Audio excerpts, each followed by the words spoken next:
My guest today is Honourable Judy Sgro, Member of Canadian Parliament from Liberal Party, former Minister of Immigrations and Citizenship, and an advocate for human rights, particularly the rights of Ashraf and Liberty residents.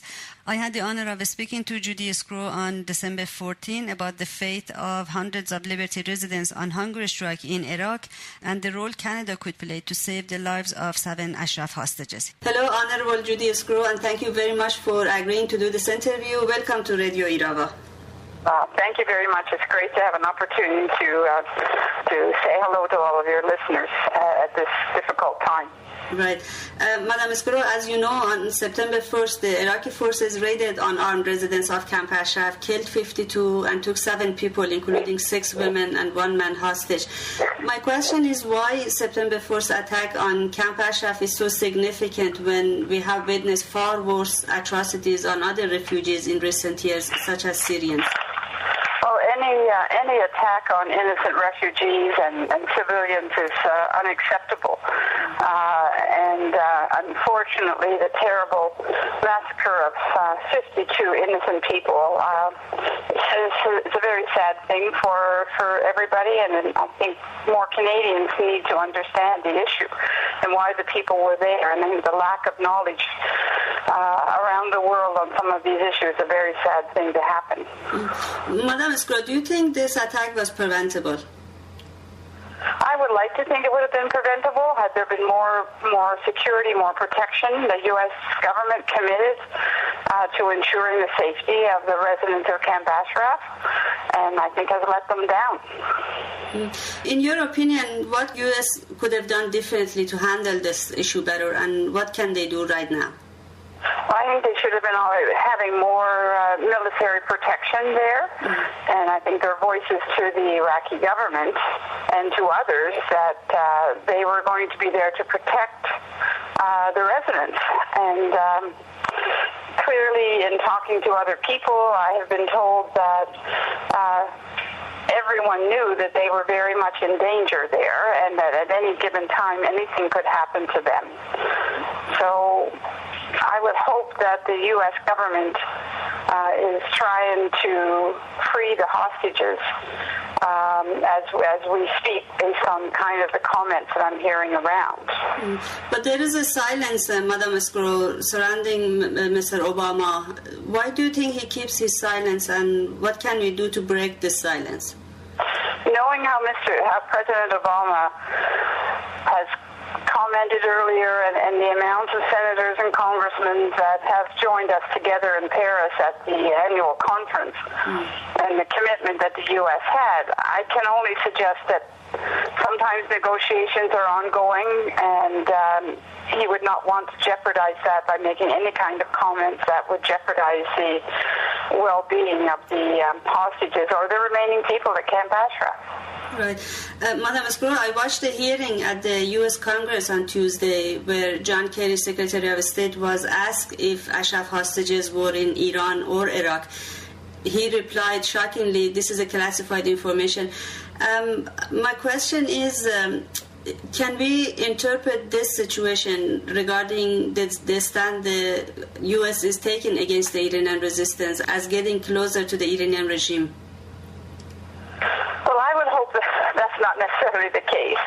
Again, as I indicated earlier, when there's tight negotiations going on, ongoing discussions, they're far better to keep the political issues out of it, because often comments that I could make or President Obama or others can make on an issue that's possibly the subject of very careful negotiations could jeopardize the safety of the individuals and destroy the opportunity for the successful release of the hostages. But the Iraqi government has said that they have nothing to do with either the attack or the hostage taking. Have you talked to any Iraqi officials regarding this issue? Yes, I have spoken to the Iraqi ambassador, and he expressed his great sadness at what has happened at Camp Ashraf, and mentioned about his own concern for the people that were there and their safety. And the challenges to keep them safe was very difficult. And he expressed his fear for those who are in Camp Ashraf with the inability to give them sufficient protection at that particular time. I know, Madam Sgro, that you know hundreds of Liberty residents in Iraq, some of them in critical condition, are on hunger strike, and their supporters around the world. It's been more than 100 days. I'm just thinking here, is Canada in a position to put some pressure on Iraqi's Prime Minister al-Maliki to release the 7 hostages and put an end to this hunger strike?